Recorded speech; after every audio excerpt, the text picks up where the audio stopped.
처음부터 다 책을 끝까지 오늘 다 보았습니다. 한번 읽고 짧게 읽어드렸는데요.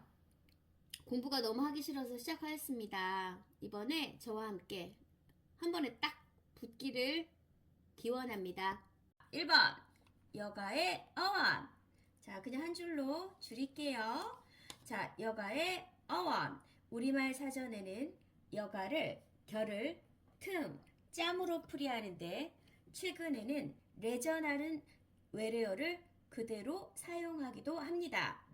이 레저라는 단어의 유래는 업티움, 스콜레, 리세레로서 남는 시간에 한가하게 시간을 보내는 것을 뜻함과 동시에 자유재량으로 보내는 시간, 자기 향상을 꾀하는 활동을 의미합니다. 자, 여가의 어원 말씀드렸어요. 자, 그 다음에 여기 보면 여가의 어원과 정의니까 정의도 해야 되겠죠? 여가의 정의 여기 나오네요. 따라서 여가란 자유로운 시간에 편한 마음의 상태에서 행해지는 자기 발전을 위한 자발적인 활동이라고 정의할 수 있다. 자, 그럼 오늘은 딱 2개만 외우고 저는 공부를 끝내도록 하겠습니다. 여가. 자, 다시 한번. 여가의 어원은 우리말 사전에는 여가를 결을 틈, 짬으로 풀이하는데 최근에는 레저라는 외래어를 그대로 사용하기도 합니다.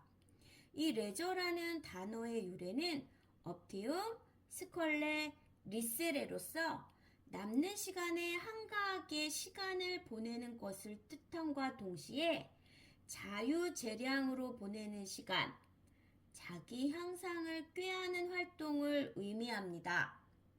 그럼 여가의 정의, 여가란 뭐예요? 그렇게 물으면 자유로운 시간에 편안한 마음 상태에서 자발적으로 행해지는 자기 발전적인 활동이라고 정의할 수 있습니다. 자, 3번 여가계의 개념, 여가의 분류. 자, 문제로 나올 때는 여가의 개념이란 무엇입니까?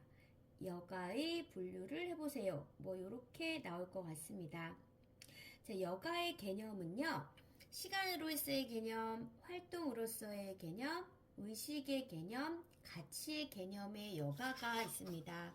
자, 책에도 이렇게 다음 장에도 여가의 개념이 쭉 나오게 됩니다. 자, 시간 개념으로서의 여가는요. 시간은 뭐 화장실에 간다든가 밥을 먹는다든가 하는 생리적인 필수 시간이 있고요. 잠을 자는 것도 생리적 필수 시간에 들어가겠죠. 그 다음에 회사에 간다던가 뭐 이런 사회적인 생존 시간이 있잖아요. 그런 생리적 필수 시간과 사회적 생존 시간을 제외한 나머지 시간을 말해요. 그런 시간적 개념으로서, 그리고 활동 개념으로서, 그리고 내가 어떤 개념을 가지고 활동을 하느냐를 담고 있는 의식 개념으로서의 여가, 그리고 내가 어떤 가치를 가지고 일을 하느냐에 따른 가치 개념으로서의 여가가 있거든요. 그래서 대답을 할 때는 여가의 개념이란, 여가의 분류는 시간, 활동, 의식, 가치 개념으로서의 여가가 있습니다.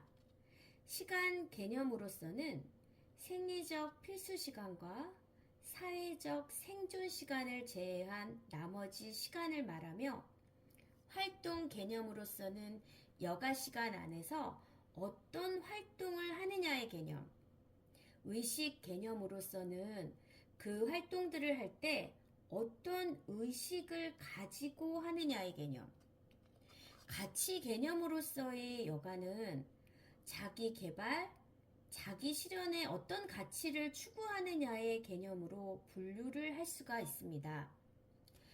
여가의 개념은 어떻게 됩니까? 혹은 여가는 어떻게 분류합니까? 라고 물을 때는 시간, 활동, 의식, 가치 개념으로 분류할 수 있습니다. 이렇게 대답을 하시면 되겠습니다. 자, 그러면 4번 레크레이션의 어원은 어떻게 됩니까?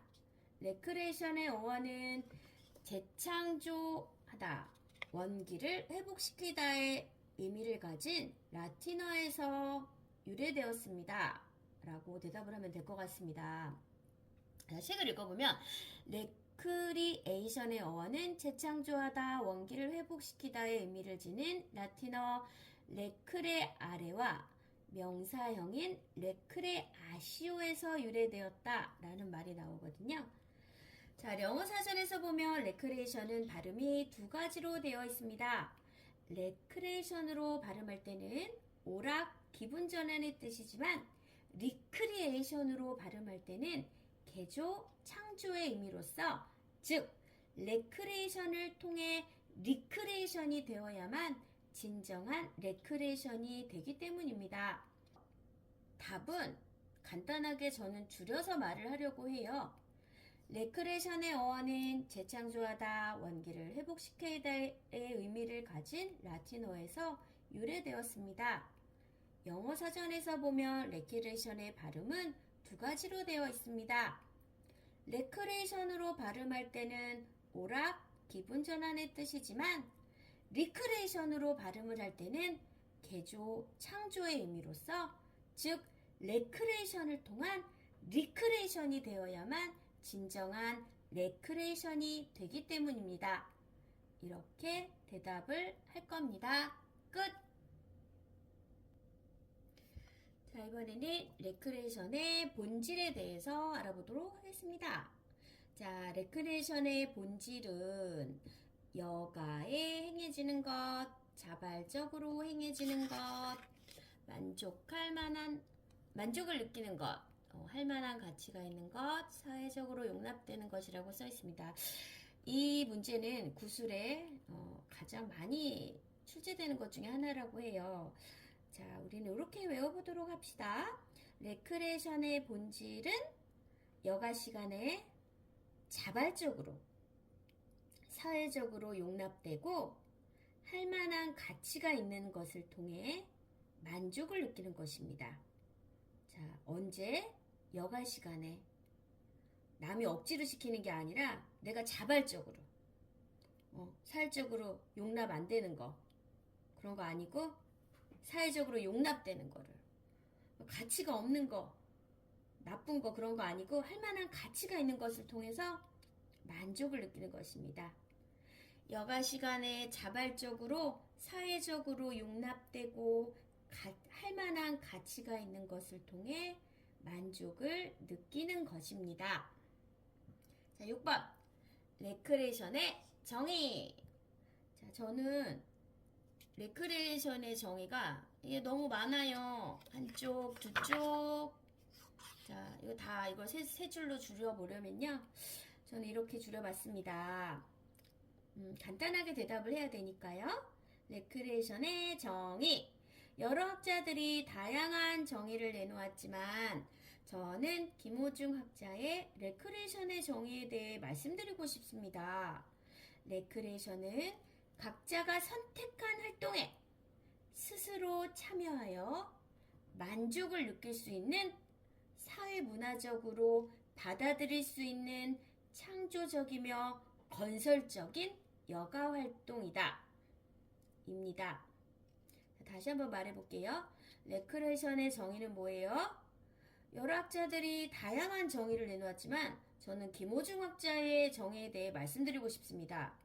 레크레이션은 각자가 선택한 활동에 스스로 참여하여 만족을 느낄 수 있는, 사회문화적으로 받아들일 수 있는 창조적이며 건설적인 여가 활동입니다.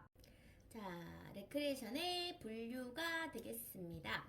자, 레크레이션의 분류는요, 시험에 많이 나온다고 들었어요.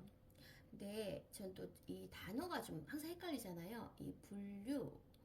근데 두 번째 보면 레크레이션의 영역 구분은 이렇게 나옵니다.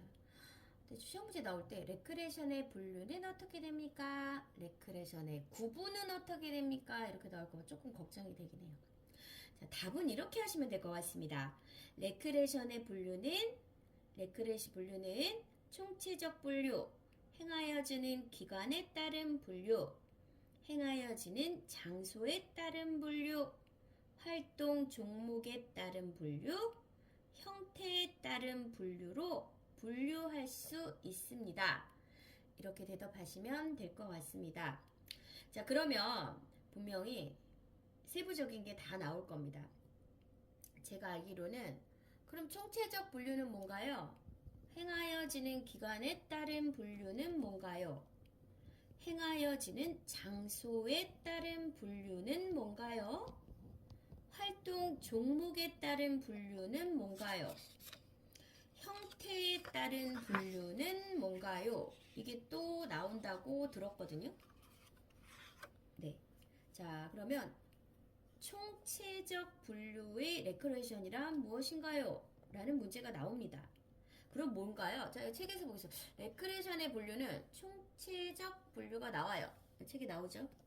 자, 총체적 분류가 뭔가요? 하면 이걸 다 말해야 돼. 정보기관의 레크레이션, 사회기관의 레크레이션, 기타 장소에서 행하는 레크레이션, 특별단체의 레크레이션. 이거 다 말할 수 있어야 돼요. 자, 그러면 외워보도록 하겠습니다. 레크레이션의 분류를 말해보세요. 자, 총체적 분류, 행하여지는 기관에 따른 분류, 행하여지는 장소에 따른 분류, 활동 종목에 따른 분류, 형태에 따른 분류로 분류할 수 있습니다. 그럼 첫 번째로 제가 말한 총체적 분류에서는요, 정부기관, 사회기관, 특별단체, 기타 장소에서 행해지는 레크레이션을 말합니다. 두 번째로 제가 말한 행하여지는 기관에 따른 분류는요, 사적, 공적, 상업적 레크레이션이 있습니다. 자, 여기 나오죠? 사적 레크레이션은 민간단체, 일반단체 그런 게 있고, 공적 레크레이션은 중앙정부, 지방정부, 공공기관에서 운영을 하며, 상업적 레크레이션은 이윤을 추구하는 법인 조직과 개인 단체가 있습니다. 행하여지는 장소에 따른 분류 레크레이션은 어디서 행하여지는지를 말하는데요. 학교, 가정, 직장, 군대, 교회, 병원, 치료 레크레이션이 있습니다. 자, 이렇게 말씀하시면 될 것 같아요. 자, 그렇게 되면은 또 뭐가 나왔죠? 활동 종목에 따른 분류가 또 나오겠네요. 활동 종목에서는 또 나누는 게 지적 레크레이션, 신체학적 레크레이션, 사회적 레크레이션, 예능적 레크레이션, 취미적 레크레이션, 관광적 레크레이션으로 또 나누어지게 됩니다. 자, 그 안에서는 여러 가지 레크레이션으로 한 번 더 설명을 할 수가 있겠습니다. 자, 지적 레크레이션 종류는 뭐가 있을까요? 네, 독서, 연구조사와 같은 지적 레크레이션, 각종 스포츠, 등산 같은 신체적, 모임, 동호회 같은 사회적, 영화, 음악 감상 같은 예능적, 장기 카드 수집 같은 취미적, 여행, 고적 답사는 관광적 레크레이션입니다. 이렇게 대답할 수가 있겠고요. 마지막 형태에 따른 분류는 어떻게 됩니까? 하면 감상과 구경만 하는 수동적, 소극적 레크레이션과 직접 참가하는 건설적, 적극적 레크레이션으로 분류할 수 있습니다. 자, 이렇게 대답을 하면 될 것 같습니다. 자, 너무 어렵기 때문에 우리가 한 번 더 정리를 해봐야 될 것 같습니다. 자, 다시 레크레이션의 분류. 레크레이션의 분류는 총체적 분류, 행하여지는 기관에 따른 분류, 행하여지는 장소에 따른 분류, 활동 종목에 따른 분류, 형태에 따른 분류로 분류할 수 있습니다. 총체적 분류는 정부기관, 사회기관, 특별단체, 기타 장소에서 행해지는 레크레이션을 말합니다. 분류할 때 행하여지는 기관에 따라서 분류를 한다면 사적 레크레이션, 공적 레크레이션, 상업적 레크레이션으로 분류를 하는데요. 사적 레크레이션은 이게 민간단체냐 일반단체냐에 따라서, 또 공적 레크레이션은 중앙정부, 지방정부, 공공기관이냐, 또 상업적 레크레이션이라면 이윤을 추구하는 법인 조직이냐 개인 단체냐에 따라서 이 행하여지는 기관을 나누어 보게 됩니다. 행하여지는 장소에 따라서도 분류를 해보는데요. 이건 조금 쉽습니다. 학교, 가정, 직장, 군대, 교회, 병원에 따라서 이 장소를 분류해 보기도 합니다. 활동 종목에 따른 분류에 대해서 설명을 해보세요 라고 말을 할 때는 신체적, 지적, 사회적, 예능적, 취미적, 관광적 레크레이션으로 나눠볼 수가 있습니다. 신체적으로는 등산, 스포츠 그런 게 있고, 지적으로는 독서나 연구조사가 있겠습니다. 사회적으로는 모임이나 동호회 같은 게 있겠고, 예능적으로는 영화나 음악 감상, 취미적으로는 장기를 두거나 카드 수집, 관광적으로는 여행이나 고접답사 같은 레크레이션이 있습니다. 또 형태에 따른 분류도 해볼 수가 있는데요. 감상과 구경만 하는 수동적, 소극적 레크레이션과 직접 참가하는 건설적, 적극적 레크레이션으로도 분류를 해볼 수가 있습니다. 자, 여기서는 치료 레크레이션이라는 게 뭐냐고도 물어보게 됩니다. 치료 레크레이션에 대해서 좀 더 각별하게 생각하시는 분들이 있더라고요. 치료 레크레이션은 병원에서 환자의 치료를 돕기 위한 것으로 신체적, 정신적, 정서적 문제로 치료기관, 복지시설, 병원 등의 장소에서 레크레이션을 통해 부족한 기능들을 회복하는 것입니다. 오늘은 여기까지 끝! 자, 놀이의 분류. 놀이란 일정하게 정해진 시간과 공간 범위 내에서 행해지는 자발적인 활동으로서 아곤, 아레아, 미미크리, 일링크스가 있습니다. 경쟁적인 아곤, 우네, 아레아, 소꿉놀이 같은 미미크리, 현기증을 추구하는 일링크스가 있습니다. 자, 놀이의 분류는 놀이란 일정하게 정해진 시간과 공간 범위 내에서 행해지는 자발적인 활동으로서 아곤, 알레아, 미미크리, 일링크스가 있습니다.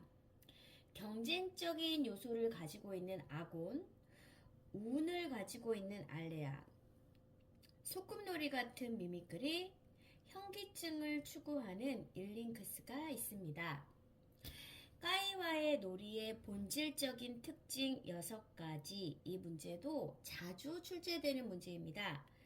까이와의 놀이의 본질적인 특징 6가지는 강요당하지 않는 자유로운 활동, 명확한 장소와 시간 범위 내에서 하는 분리된 활동, 전개와 결말에는 자유가 있는 확정되어 있지 않은 활동, 뭔가를 생산할 필요가 없는 비생산적인 활동, 그리고 놀이 안에 있는 규칙을 따르는 규칙이 있는 활동, 현실에 비하면 명백히 비현실적인 허구적인 활동입니다.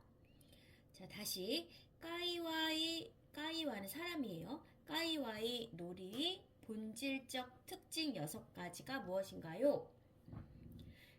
자유로운 활동, 분리된 활동, 확정되어 있지 않은 활동, 비생산적인 활동, 규칙이 있는 활동, 허구적인 활동입니다. 까이와의 놀이의 본질적인 특징 6가지는 강요당하지 않는 자유로운 활동이며, 명확한 장소와 시간 범위 내에서 하는 분리된 활동, 전개와 결말의 자유가 있는 확정되어 있지 않은 활동, 생산적일 필요가 없는 비생산적인 활동, 놀이 안에서의 규칙을 따르는 규칙이 있는 활동, 현실에 비하면 명백히 비현실적인 허구적인 활동입니다. 이런 놀이의 교육성은 무엇이 있을까요? 자, 놀이의 교육성 나오네요. 놀이의 교육성은요, 놀이의 사회적 교육적 중요성은 소크라테스 시대 때부터 이미 인식되기 시작되었으며, 인간의 신체와 정신, 개인과 사회, 인간과 환경 대응에 총체적인 영향을 미칩니다. 자, 현대사회의 여가의 문제점, 현실을 무시한 생각 등의 여가의식의 문제, 여가를 제대로 활용하지 못하는 여가 수용력의 문제, 여가 일탈의 문제, 계층에 따라 여가의 시간과 질이 따른 여가 불평등의 문제가 있습니다. 자, 다시 보겠습니다. 자, 여가 사회의 문제점, 여가 현대사회와 여가 레크레이션으로 이제 넘어갔습니다. 다시 한번 해보죠. 여가 사회, 현대사회와 여가 레크레이션. 현대사회 여가의 문제점은 1. 여가 의식의 문제, 2. 여가 수용력의 문제, 3. 여가 일탈의 문제, 4. 여가 불평등의 문제가 있습니다. 현대사회 여가의 문제점은 현실을 무시한 생각 등의 여가 인식의 문제, 여가를 제대로 활용하지 못하는 여가 수용력의 문제, 여가 일탈의 문제, 계층에 따라 여가의 시간과 질이 따른 여가 불평등의 문제가 있습니다. 다시 한 줄로 정리해 보겠습니다. 현대 여가의 문제점은 여가 의식의 문제, 여가 수용력의 문제, 여가 일탈의 문제, 여가 불평등의 문제가 있습니다. 현대 레크레이션의 기능이 있습니다. 현대 레크레이션에는 어떤 기능이 있을까요? 현대 레크레이션의 기능이 굉장히 많습니다. 한번 읽어보고 가야 될 것 같아요. 신체적으로 건강을 유지하여 질병을 예방해줍니다. 자, 여기 쭉 나오죠. 현대 레크레이션의 기능 쭉 나와요. 신체적으로 건강을 유지하여 질병을 예방해줍니다. 정신적으로 정신적 회생 기능을 합니다. 심리적으로 정서적 심리적 안정에 도움을 줍니다. 사회적 기능으로 인간 사회와 가정에 기여합니다. 문화적 기능으로 문화 창조의 토양이 됩니다. 교육적 기능으로 평생 교육을 통하여 상호작용이 가능하게 합니다. 가치 지향적으로 자기 개발과 자아 실현에 기여합니다. 자, 현대 레크레이션의 기능은 신체적, 정신적, 심리적, 사회적, 문화적, 교육적, 가치 지향적 기능에 기여를 합니다. 자, 여기거든 문제가 길게 책에 이렇게 나와 있는데 문제가 나올 수 있죠. 그렇지만 가장 많이 나오는 것은 현대 여가 레크레이션의 순기능과 역기능이라고 들었습니다. 자, 현대 여가 레크레이션의 순기능은 무엇입니까? 자, 심신이 건강해지고 자기 표현의 기회를 가짐으로써 스트레스가 해소됩니다. 그로 인해 정서적, 심리적으로 안정이 되니 인간관계도 사회성도 좋아집니다. 자, 그러면서 가치와 목적을 지향하는 삶을 추구하고 레크레이션에 대한 좋은 습관을 갖게 됩니다. 그렇다면 레크레이션의 역기능은 뭐가 있습니까? 자, 지금 이 책에 나온 내용을 책을 카메라에 비춰보려니까 어떻게 보여드려야 될까요? 여가 형태의 획일화 모방화되거나 과소비 형태로 과시화 사치화되거나 향락화 퇴폐화되거나 여가 중독화되거나 환경 파괴와 같은 갈등의 문제, 은둔형 인간이 나오거나 여가의 부익부 빈익빈 현상 같은 상업화의 역기능이 있습니다. 자, 이 문제가 자주 나온다고 해요. 한 번 더 외워볼까요? 여가 레크레이션의 순기능은 심신이 건강해지고 자기 표현의 기회를 갖게 되니까 스트레스가 해소됩니다. 스트레스가 해소가 되니까 정서적, 심리적으로 안정이 되고 심리적, 정서적으로 안정이 되니까 인간관계, 사회성이 좋아지겠죠? 그런 것들이 좋아지면 가치와 목적을 지향하는 삶을 추구할 수 있고 레크레이션에 대한 좋은 습관도 갖게 됩니다. 반면에 역기능도 있습니다. 여가 형태가 획일화되고 남을 따라하는 모방화가 되거나 또 과시를 하거나 사치를 할 수도 있죠. 향락화되거나 퇴폐화되거나 그러다 중독이 될 수도 있고요. 환경 파괴를 하거나 은둔을 할 수도 있고 또 부익부 빈익비 현상으로 상업화를 일으키는 역기능을 일으킬 수도 있습니다. 자, 오늘 여기까지 끝! 미래 사회 여가의 동향은 어떻게 될까요? 과학기술의 영향을 많이 받고 야외 레크레이션이 더 활성화될 것입니다. 세계 발전에 맞게 프로그램의 변화가 있을 것이고 경제 논리에 입각한 다양한 여가 산업의 변화는 유망 산업으로 각광받게 될 것입니다. 자, 다시 한번 미래 사회의 여가의 동향은 어떻게 될까요? 미래 사회의 여가는 어떨까요?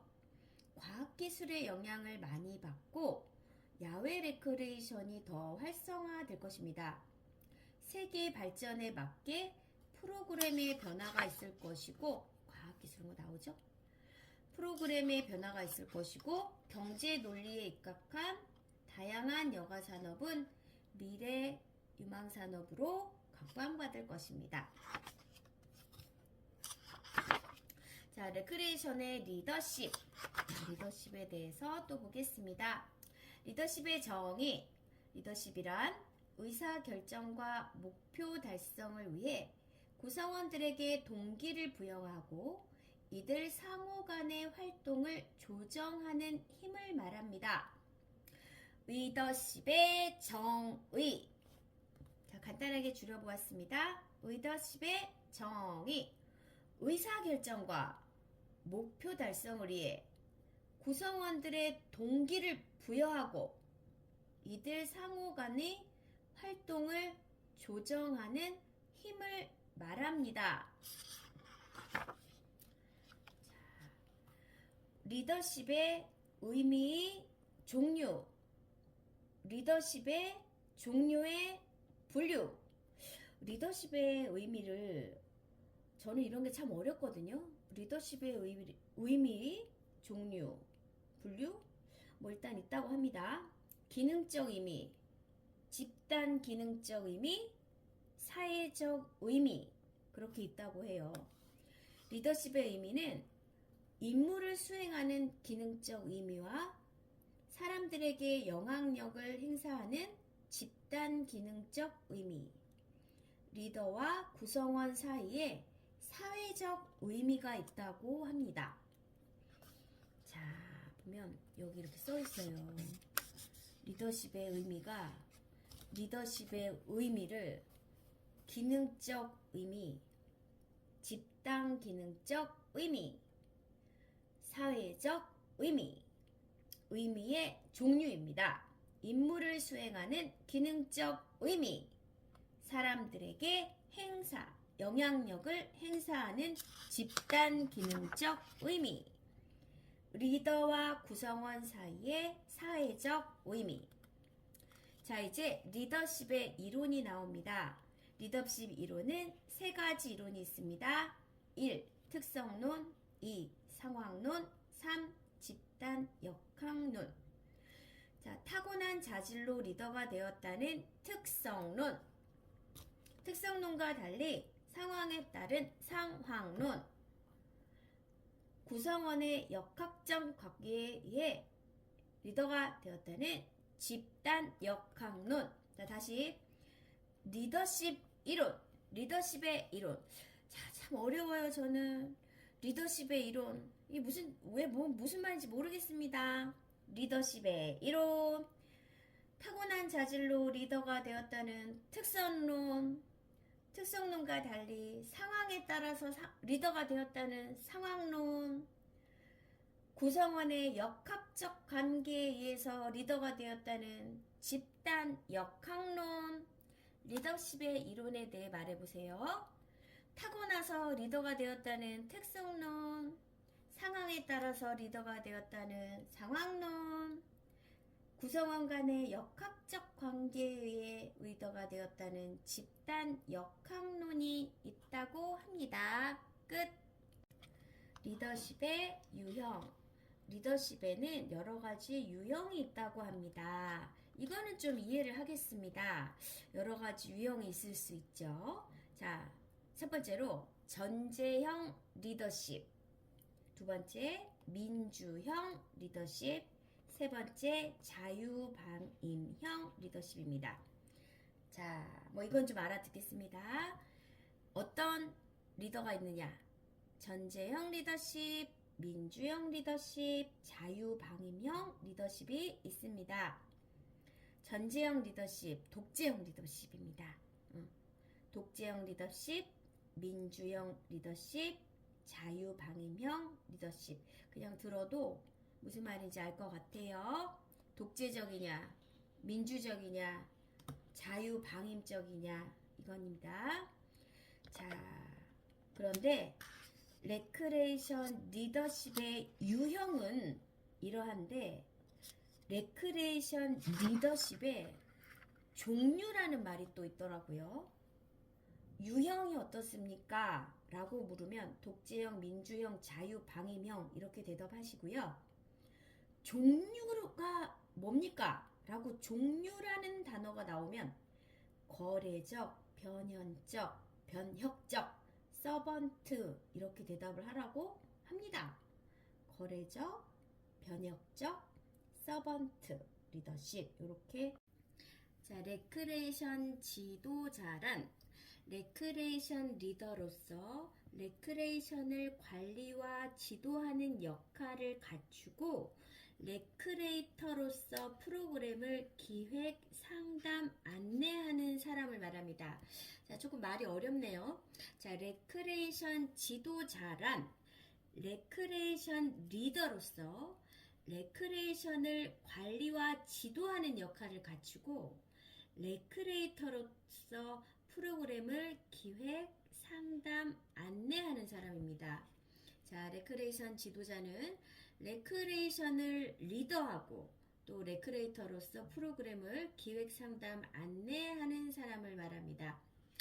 레크레이션 지도자란 레크리에이션 리더로서 레크리에이션을 관리와 지도하는 역할을 갖추고 레크리에이터로서 프로그램을 기획, 상담, 안내하는 사람입니다. 자, 그럼 이 레크리에이션 지도자의 자질 요건이 있어야 되겠네요. 자, 자질 요건은 무엇이 있을까요? 자, 이렇게 일을 하려면 자질 요건은요. 자, 자질 요건이 이렇게 책에 나오고 있습니다. 간단하게 좀 길게 나와 있는데요. 간단하게 우리가 좀 줄여보면요. 인격과 교양을 갖추고 전문적 지식과 폭넓은 교육적 배경, 많은 경험과 지속적 연구를 하는 사람이어야 합니다. 레크리에이션 지도자의 자질적 요건은 무엇입니까? 인격과 교양을 갖추고 전문적 지식과 폭넓은 교육적 배경, 많은 경험과 지속적인 연구를 하는 사람이어야 합니다. 자, 그 다음 레크리에이션 지도자의 역할. 레크리에이터로서 프로그램을 기획, 상담, 안내하고 레크리에이션 리더로서 참가자들의 동기를 유발하고 문제를 해결하고 최대한 만족할 수 있도록 교육하는 선구자적인 지도자가 되어야 합니다. 다시 해볼까요? 레크리에이션 지도자의 역할. 레크리에이터로서 프로그램을 기획, 상담, 안내하고 레크리에이션 리더로서 참가자들의 동기를 유발하고 문제를 해결하고 최대한 만족할 수 있도록 교육하는 선구자적인 지도자가 되어야 합니다. 레크리에이션 지도시 유의사항, 이거 중요하죠. 유의사항 이거 외우고 가야 됩니다. 자, 품격 있는 언어와 신중한 태도로 개개인의 인격을 존중하고 자발적으로 참여하도록 유도하면서 참가자들의 다양한 욕구를 충족시켜 순발력 있게 진행합니다. 스피치는 고저, 강약, 속도의 장단, 쉼의 변화를 주어 정확히 전달하며 뚜렷한 목적의식을 가지고 지도해야 됩니다. 자, 이 자격증을 우리가 취득하는 이유이기도 할 것 같습니다. 가장 중요한 내용일 거예요. 레크리에이션을 지도시 유의사항, 품위 있는 언어와 신중한 태도, 개개인의 인격을 존중하고 자발적으로 참여하시도록 유도하면서 참가자들의 다양한 욕구를 충족시켜 순발력 있게 진행합니다. 스피치는 고저, 강약, 속도의 장단, 쉼의 변화를 주어 정확히 전달하며 뚜렷한 목적의식을 가지고 지도해야 합니다. 레크레이션을 지도한 후에도 유의사항이 있습니다. 건강상의 문제가 없는지, 또 분위기, 흥미, 참여도가 어땠는지 체크해 놓고 다음번 레크레이션을 수정, 검토하도록 해야 다음번에도 발전 있는 프로그램이 될 겁니다. 오늘은 여기까지. 자, 레크레이션 프로그램 작성법입니다. 레크레이션 프로그램이 잘 작성이 돼야 즐거운 시간이 되겠지요. 넘겨보도록 하겠습니다. 자, 프로그램을 재밌게 진행을 하는 것도 중요하지만 일단 잘 작성을 해야 되겠죠. 자, 프로그램을 작성하는 과정은요, OW2H를 파악하는 것으로 시작이 됩니다. 자, OW2H는 뭘까요? 자, 저는 언제, 어디서, 누구와 무엇을, 어떻게, 왜, 얼마 정도의 경비로. 다시, 언제, 어디서, 누구와, 무엇을, 어떻게, 왜, 얼마 정도의 경비로 파악합니다. 다음, 종목을 순서대로 결정을 합니다. 그 다음, 구체적인 내용을 작성을 해보고요. 그 다음에 수정을 하고, 그 다음 최종 확정을 합니다. 자, 프로그램을 작성하는 과정을 다시 써보겠습니다. 자, OW2H를 파악을 하고, 그 다음 종목을 순서대로 결정을 해봅니다. 구체적인 내용을 쭉 작성을 해보고요. 그런 다음 수정 여부를 검토하고 최종 확정을 합니다. 자, 프로그램 작성 과정은 이러하고요. 이런 과정이 있은 후에 그 다음에 작성 방법이 나옵니다. 아, 선생님 이래서 힘듭니다. 저 이래서 이 구술이 참 힘들어요. 작성 과정이 있으면 그냥 끝이지 뭘 또 과정이 있은 다음에 또 방법이 왜 나오는지 모르겠습니다. 자, 그래도 또 우리는 외워야 합니다. 프로그램 작성 과정은 OW2H를 파악합니다. 이렇게 시작하고요. 자, 그럼 프로그램 작성 방법은 어떻게 돼요? 질문이 나오면 기존 프로그램을 활용하거나 개인 목적에 따른 작성을 하거나 나열식 계획 방법을 쓰거나 욕구 파악에 따른 계획 방법을 씁니다. 자, 다시 해볼까요? 질문이 프로그램 작성 방법은 어떻게 되나요? 네, 기존 프로그램을 활용하거나 개인 목적에 따라서 작성하거나 나열식 계획 방법을 쓰거나 욕구 파악에 따른 계획 방법을 써봅니다. 이렇게 답하시면 돼요. 자, 그럼 또 어려운 질문이 나오네요. 선생님은 또 얘기하지만 이과라서 정말 이런 아다르고 어다른 질문 너무 어렵습니다. 프로그램 작성 원리. 자, 작성 원리 1. 참가자들의 동기 유발이 되도록 도입 단계. 2. 앞뒤 프로그램에 자연스러운 연결하여. 3. 다음 프로그램의 도입 단계를 갖는다. 4. 각 종목의 프로그램을 정점에서 끝내며. 5. 전체 프로그램을 끝낼 때는 아쉬움을 남기며 끝내는 게 아니라 다음 연결된 프로그램의 성격을 고려하여 적절한 수준에서 마무리한다.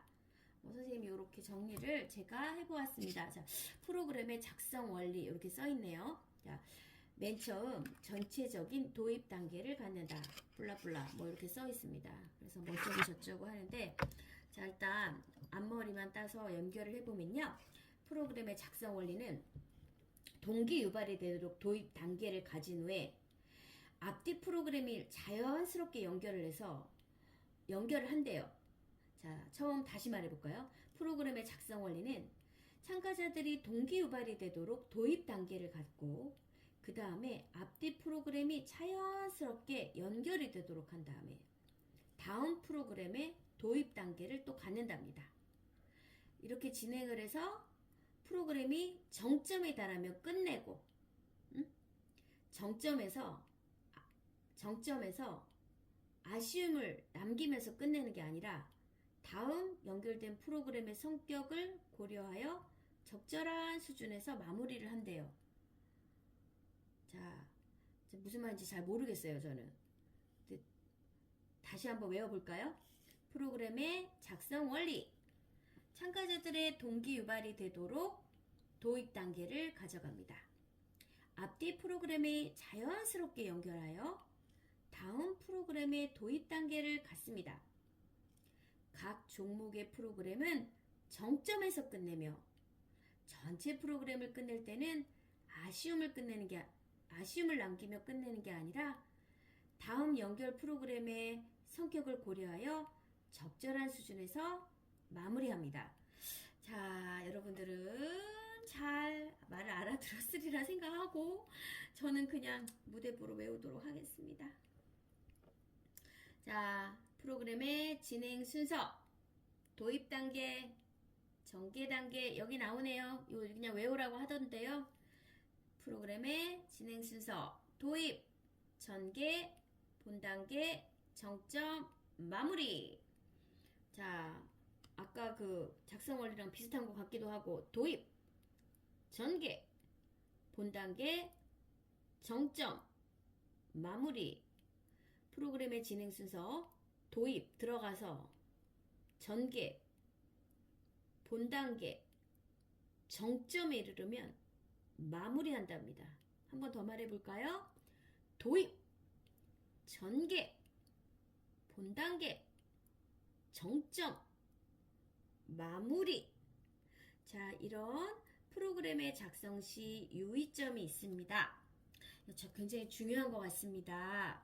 자, 우리 OW2H 아까 외웠죠? 언제, 어디서, 누구와, 무엇을, 어떻게, 왜, 얼마 정도의 경비로 이거를 생각해서 참가자의 안전과 위생을 고려하여 프로그램의 성격과 목적에 맞게 참가자들의 다양한 욕구를 감안하여 공감대가 형성되고 동기부여가 되도록 한정된 시간에 맞게 자연스럽게 내용을 구성합니다. 우리 한 번만 더 해볼까요? 자, 프로그램 작성 시 유의의 사항 OW2H에 맞게 해야 되겠죠? 참가자의 안전과 위생을 고려해야죠. 제일 중요한 거죠. 안전과 위생. 그리고 프로그램의 성격과 목적에 맞아야죠. 우리 노인들이 레크레이션인데 뭐 3종 경기 뭐 이런 거 하면 안 되겠죠. 참가자들의 다양한 욕구를 감안하여 우리 뭐 다이어트 레크레이션인데 뭐 많이 먹기 게임 뭐 이런 거 하면 안 되겠죠? 공감대가 형성되고 동기부여가 되도록 뭐 시간이 1시간 주어졌는데 뭐 산 넘어오기 뭐 이런 거 프로그램 짜면 안 되겠죠. 한정된 시간에 맞게 자연스럽게 연결 내용을 구성한다. 프로그램 작성 시 유의사항 다시 한번 OW2H와 참가자의 안전과 위생을 고려하여 프로그램의 성격과 목적에 맞게 참가자들의 다양한 욕구를 감안하여 공감대가 형성되고 동기부여가 되도록 한정된 시간에 맞게 자연스럽게 연결 내용을 구성한다. 끝! 자, 이제 다음 챕터 6에서는 유형별 레크레이션이 나오고 있습니다. 자, 여기 보면은 1, 2급 생활 스포츠 지도사가 나오고 유소년 레크레이션이 나오고 로인 레크레이션이 나오고 있네요. 저는 그 논문을 낙상 예방에 대해서 썼습니다. 그리고 제가 노인 관련된 일을 많이 하고 있거든요. 자, 노인에 대한 개념은 뭔가요? 일반적으로 65세가 넘으면 노인으로 여깁니다. 하지만 정신과 육체적으로 사회적 기능의 힘을 가지고 있는지 다시 생각해 봐야 할 것 같습니다. 정도로 대답을 하면 될 것 같습니다. 자, 노인의 정의. 노인이란 생물학적, 심리적, 사회적 기능이 쇠퇴하거나 감퇴하고 있는 사람을 말합니다. 노인의 정의. 우리나라에서는 일반적으로 65세 이상을 노인으로 정의하고 있으며 국민연금과 경로우대제도 등의 기준도 65세를 적용하고 있습니다. 자, 노인에 대한 개념, 노인의 정의. 저는 똑같은 말인 것 같아요. 또 제가 싫어하는 아다르고 어다른 게 또 나왔네요. 자, 글쎄요. 뭐 같은 대답을 하면 뭐 감점이 될까요? 네, 노인의 정의를 다시 한번 일단 말을 해보겠습니다. 노인이란 생물학적, 심리적, 사회적 기능이 쇠퇴하거나 감퇴하고 있는 사람을 말합니다. 우리나라에서는 일반적으로 65세 이상을 노인으로 정의하고 있으며 국민연금과 경로우대제도 등의 기준도 65세를 적용하고 있습니다. 자, 이 정도로 정의하겠습니다. 자, 뒤에 보면 노인의 특성이 나오고 있습니다. 제가 작년에 논문을 학회지에 실기도 했는데요. 이 노인의 특성은 굉장히 중요합니다. 우리가 노인을 아는 것은 우리의 미래를 아는 것이거든요. 우리가 아이들을 공부를 시킬 때도 대학 수능을 좀 준비하고 대학 입시를 알고서 공부를 시키면 미래를 많이 준비할 수 있잖아요. 그래서 노인을 알고 있으면 우리의 미래를 준비할 수가 있어요. 노인의 특성을 잘 아는 거 굉장히 중요합니다. 노인의 특성은 뭔가요? 노인의 대체적인 공통점은 뭔가요? 자신감의 상실과 고독감으로 심신이 허약하고 사회성이 약화가 오며 경제적 상실로 자유시간이 증대되어 있습니다. 노인의 대체적인 공통점은요, 자신감 상실과 고독감으로 심신이 허약하고 사회성의 약화가 오며 경제적 상실로 자유시간이 증대되어 있습니다. 노인의 특성의 분류. 자, 노인에게 나타나는 여러 가지 특성이 있는데요. 그걸 조금 분류를 해 놓은 거예요. 5가지로요. 일반적 특성, 신체적 특성, 정신사회적 특성, 경제적 특성, 심리적 특성으로 분류를 해둔 거예요. 일반적 특성은요, 적응력이 떨어지고 생체 반응이 저하됩니다. 신체적으로는 감각 기능이 저하되고 운동 능력과 근력이 저하되고 퇴행성 변화가 오고요. 혈관 벽의 탄력성이 감소되고 내장 기능이 전반적 기능이 감퇴됩니다. 심장벽 고혈압, 당뇨병이 흔해지고 또 정신사회적 특성으로는 고독하고 우울하고 자신감이 없어집니다. 은퇴를 하게 되니까 경제력을 상실하게 되죠. 그래서 경제적 특성을 나타냅니다. 뭐 이런 복합적인 다양한 이유가 생기면서 여러 가지가 위축되는 심리적인 특성을 나타내게 됩니다. 이렇게 돼서 노인의 특성의 분류는요. 일반적 특성, 신체적 특성, 정신사회적 특성, 경제적 특성, 심리적 특성입니다. 요거는 좀 생각을 해보고 하나씩 나열을 하면서 답을 해야 될 것 같습니다. 그런데 이제 여기에 파생되어서 노인 레크레이션의 필요성은? 이라는 문제가 나오면 이것과 연관지어서 답을 하면 되겠습니다. 심신 건강이 증진이 되면서 행복감과 성취감을 갖게 됩니다. 사회성과 친화력이 좋아지면서 인간관계가 넓어지고 자기 표현의 기회가 제공되면서 만족스러운 삶의 촉진제가 됩니다.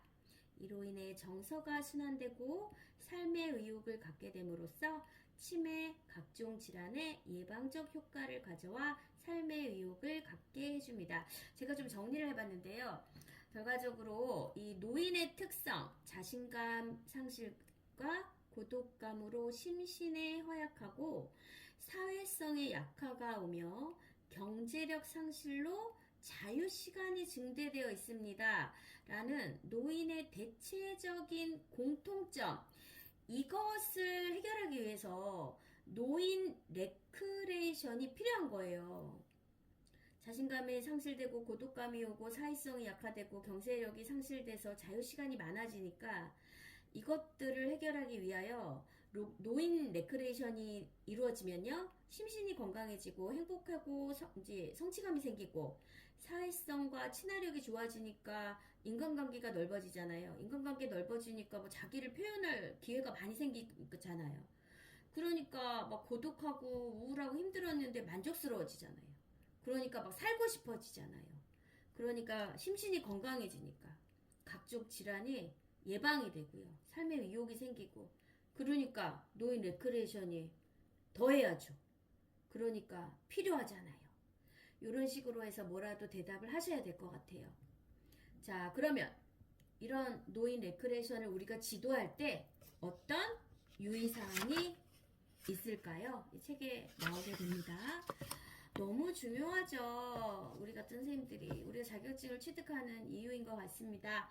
노인 레크레이션 지도시 유의사항. 자, 안전과 위생을 최우선으로 합니다. 당연하죠. 안전해야 됩니다. 더 중요한 거, 우리 어르신들을 어르신 개개인들을 존중하는 마음으로, 또 억지로 시키면 절대 안 됩니다. 존중하는 마음으로 자발적으로 참여하시도록 친절과 열성으로 지도합니다. 칭찬과 격려로 천천히 진행하며 노인의 특성을 고려한 프로그램을 지나친 경쟁심을 유도하지 않으면서 점진 분수법 혹은 반복 분수법을 사용하여 지도합니다. 저는 이게 제일 중요한 것 같아요. 안전과 위생을 최우선으로 개개인을 존중하는 마음으로 자발적으로 참여하시도록 친절과 열성으로 지도합니다. 칭찬과 격려로 천천히 진행하고 노인의 특성을 고려한 프로그램을 지나친 경쟁심을 유도하지 않으면서 점진 분수법 혹은 반복 분수법을 사용하여 지도합니다. 좋죠? 노인 레크레이션 프로그램을 작성 시 주의점. 아까 그냥 레크레이션 프로그램을 작성할 때 주의점을 배웠어요. 네, 지금 다시 노인 레크레이션 프로그램 작성 시 주의점이 나오네요. 자, 1. 활동 장소와 공공시설의 최단 거리를 확보합니다. 가까워야 된다는 얘기예요. 위험 지역의 접근을 차단합니다. 위험한 곳은 안 됩니다. 위생 관리 중요합니다. 구급함 상비, 유사시를 대비한 응급 차량 대기를 해두어야 합니다. 자, 오늘 여기까지 하고 다시 복습하도록 하겠습니다. 끝! 자, 노인 레크레이션 프로그램 작성 시 주의점을 다시 한번 보고 넘어가도록 하죠. 노인 레크레이션 프로그램 작성 시 주의점. 활동 장소와 공공시설의 최단 거리를 확보한다.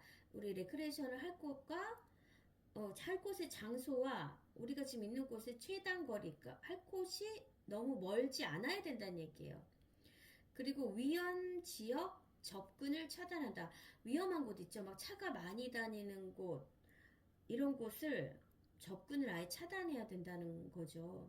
위생관리, 구급함 상비, 유사시를 대비한 응급 차량 대비. 자, 그런데 우리 37번에서 프로그램, 레크레이션 그냥 프로그램을 작성 시 유의사항을 다시 한번 복습을 해보도록 할게요. 그때는 OW2H, 언제, 어디서, 누구와 무엇을 어떻게, 왜, 얼마 정도의 경비로 OW2H와 참가자의 안전과 위생을 고려하여 프로그램의 성격과 목적에 맞게 참가자들의 다양한 욕구를 감안하여 공감대가 형성되고 동기부여가 되도록 한정된 시간에 맞게 자연스럽게 연결 내용을 구성한다. 이것이 유의사항이라고 했는데요. 우리 노인 레크레이션 프로그램의 작성 시 주의점은 조금 다르죠? 최단거리, 장소와의 최단거리, 위험지역의 접근 차단, 위생관리, 구급함 상비, 유사시 대비한 응급차량 대비, 이런 것들이 추가가 되어야 합니다. 이거 기억해 주셔야 될 것 같네요. 자, 또한 레크레이션이 치매 어른에게 미치는 영향이 좀 있습니다. 뭐 어른이라고 할 수는 없죠. 요즘에 젊은 치매 분들도 굉장히 많으니까요. 젊은 치매 어른분들도 많아요. 그렇지만 하여튼 치매에 미치는 영향은요. 신체 활동을 통해 뇌의 산소 공급을 늘려 뇌세포의 성장을 촉진합니다. 이것도 외워두셔야 한다고 합니다. 치매신 분들을 지도 방법은요. 일단 보호자의 연락처를 꼭 알아두며 뇌가 더 인지와 기억력에 활성화되도록 복잡하지 않고 단순한 프로그램을 일반 분들보다 더 쉽게 말을 더 천천히 또박또박 반복하며 지도합니다. 현대사회에서 치매 노인에 대한 문제점, 외출이 힘들고 운동도 잘 하지 않게 되어 사회적 고립감, 우울 등이 나타날 수 있습니다. 자, 노인 야외 레크레이션을 또 계획할 때 주의점 있습니다. 이것도 한 번만 듣고 가셔도 될 것 같아요. 사전 답사를 통해서요. 화장실이나 출입하는 곳, 장소를 확인해 두시고 비상시 비상약과 응급 상황 대처 방법을 숙지하시고요. 무더위나 추위 같은 날씨에 어르신들은 취약하니까 그것도 날씨에 대해서도 잘 알아두시는 게 좋을 것 같습니다. 노인들의 효과적인 저항운동, 전신운동, 부위별 운동보다는 전신운동을 실시하고 중량운동보다는 자신의 신체를 활용한 웨이트닝, 트레이닝 이런 운동을 해주는 게 좋다고 합니다. 끝! 스피치란 말과 언어라는 뜻으로서 청중을 상대로 하는 이야기 혹은 연설이라고 사전에 풀이되어 있습니다. 스피치는 우리 생활에 대단히 중요한 커뮤니케이션입니다. 스피치 메이킹. 스피치 메이킹은 자신의 스피치의 취약점을 알고 갈고 닦아서 지금보다 더 좋은 스피치를 만들어내는 것입니다. 스피치의 4대 원칙은 강약, 속도, 고저, 쉼입니다. 스피치의 4대 요소는 음성, 발음, 발성, 억양입니다. 좋은 목소리의 기본적인 3요소는 발성, 발음, 호흡입니다. 자, 다시 한번 해보도록 하겠습니다. 스피치란 말과 언어라는 뜻으로서 청중을 상대로 하는 이야기 혹은 연설이라고 사전에 풀이되어 있습니다. 스피치는 우리 생활에 대단히 중요한 커뮤니케이션입니다. 스피치 메이킹이란 자신의 스피치의 취약점을 알고 갈고 닦아서 지금보다 더 좋은 스피치를 만들어내는 것입니다. 이렇게 더 좋은 스피치를 만들어내려면 스피치의 4대 원칙을 지켜야 합니다. 강약, 속도, 고저, 쉼, 그리고 스피치의 4대 요소를 잘 지켜야 합니다. 음성, 발음, 발성, 억양입니다. 좋은 목소리는 발성, 발음, 호흡이라는 기본적인 3요소를 잘 가지고 있어야 합니다. 지도자가 알아야 할 스피치 메이킹이 있습니다. 지도자가 알아야 할 스피치 메이킹은 1. 참가자의 상황과 프로그램 내용에 맞는 표정과 어조로 2. 정성스러운 마음으로 생기 있게 3. 시선 처리를 골고루 하며 4. 스피치의 4원칙에 충실하면서 짧고 간결한 문장으로 요, 조 보다는 다, 까의 격식체를 쓰도록 합니다.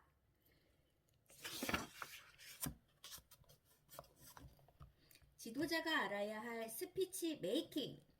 참가자의 상황과 프로그램의 내용에 맞는 표정과 어조로 정성스러운 마음으로 생기 있게 시선 처리를 골고루 하며 스피치의 4대 원칙, 강약, 속도, 고조, 쉼을 충실히 하면서 짧고 간결한 문장으로 다, 까의 격식체를 씁니다. 명스피치의 요건. 사전에 철저히 준비를 하고 논점을 철저히 고찰하고 교훈적이고 의미 있는 내용을 짧고 간결하게 말합니다. 전문 용어를 줄이고 긍정적인 표현과 적절한 유머를 사용할 줄 알며 골고루 시선 처리를 합니다. 명스피커의 요건을 다시 한번 말해보도록 하겠습니다. 사전 준비를 철저히 하고 논점을 철저히 고찰합니다.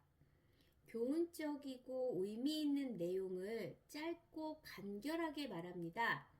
어렵지 않도록 전문적인 용어를 줄이고 긍정적인 표현과 적절한 유머를 사용할 줄 알며 골고루 시선 처리를 합니다.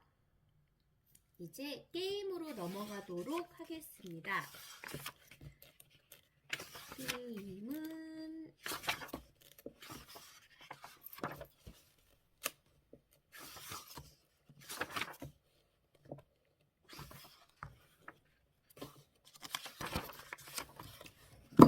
챕터 8이 되겠습니다.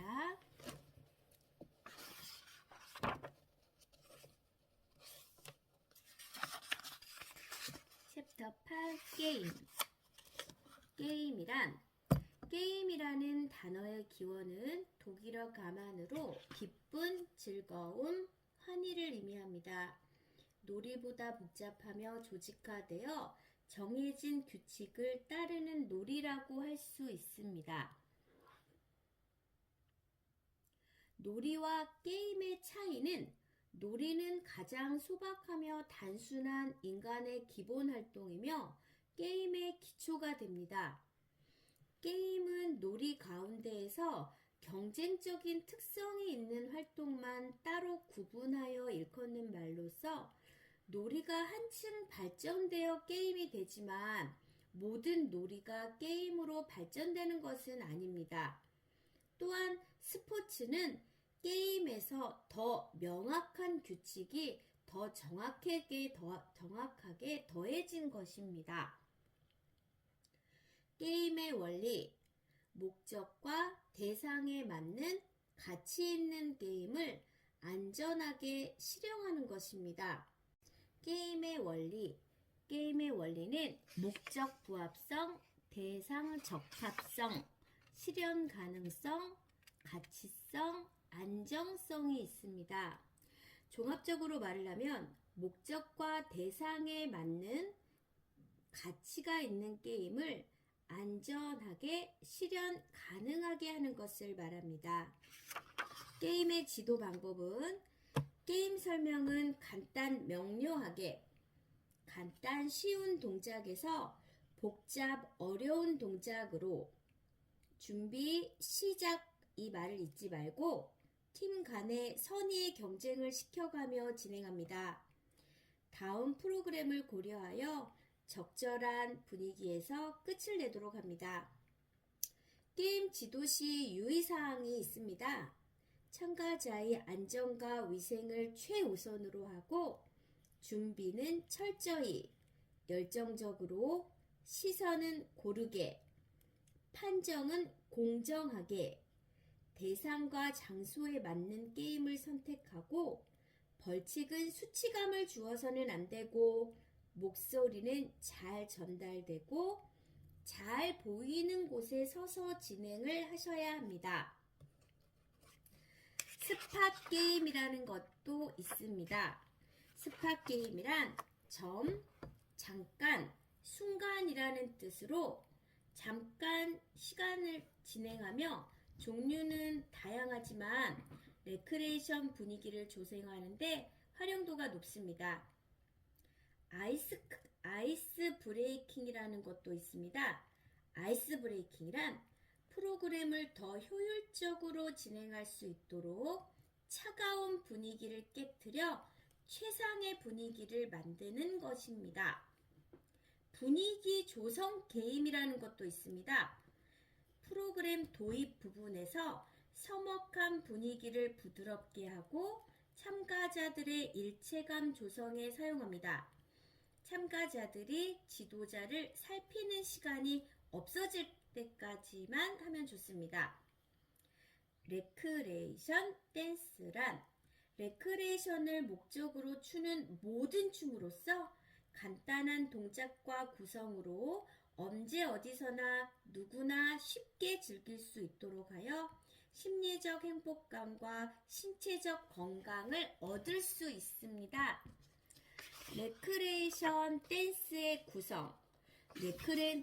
레크레이션 댄스의 구성은요, 음악의 박자 단위에 맞추어 단순하게 만든 단순 구성과 음악의 내용과 분위기에 맞추어 다양하게 창작을 하는 복합 구성이 있습니다. 이 문제가 좀 중요하다고 들었는데요. 레크레이션 댄스의 구성은 단순 구성과 복합 구성이 있습니다. 단순 구성은 음악의 박자 단위에 맞추어 단순하게 만든 후 반복하는 것이고, 복합 구성은 음악의 내용이나 분위기에 맞추어 다양하게 창작하는 것입니다. 레크레이션 댄스의 지도법은 분수법과 전수법이 있습니다. 분수법은 부분으로 나누어 하나씩 연습한 뒤 전체를 완성하는 것이고, 전수법은 전체를 처음부터 끝까지 하나로 묶어 학습하는 방법입니다. 레크레이션 댄스를 지도시 유의사항은 지도하기 전 참가자 중에 몸이 불편한 사람이 없는지를 확인합니다. 그리고 나서 참가자들의 연령에 맞는 어조와 효과적인 구령을 사용합니다. 스텝부터 숙지를 시킨 후 효과적인 지도 방법, 반복 분수법을 사용하여 손동작, 몸동작, 시선 처리 순으로 단계적으로 최대한 존중하면서 지도합니다. 레크레이션 댄스의 종류는 레크레이션을 목적으로 추는 모든 춤이 레크레이션 댄스입니다. 줌바, 라인 에어로빅, 모든 댄스가 포함이 됩니다. 율동 노래 지도법도 있습니다. 율동 노래 지도를 할 때는요, 반복되는 동작을 익숙하게 연습한 후 진행합니다. 참가자의 반대 손으로 동작은 크게, 자신있게, 밝은 표정으로 진행합니다. 율동과 댄스의 차이점은 율동은 주로 앉아서 상체 위주로 하고 댄스는 주로 서서 하체와 상체를 함께 사용하는 스텝이 들어갑니다. 여가와 레크레이션의 차이점에 대해서 다시 한번 복습을 해보겠습니다. 여가는 자유시간에 불건전한 활동까지 포함하며 레크레이션은 사회가 인정하는 건전한 활동 범위에서 각자 선택한 활동에 만족을 느끼는 것입니다. 자, 여기까지 제가 책을 한번 쭉 다 훑어보았습니다. 네. 자, 처음부터 다 책을 끝까지 오늘 다 보았습니다. 이번에 저와 함께 한 번에 딱 붙기를 기원합니다.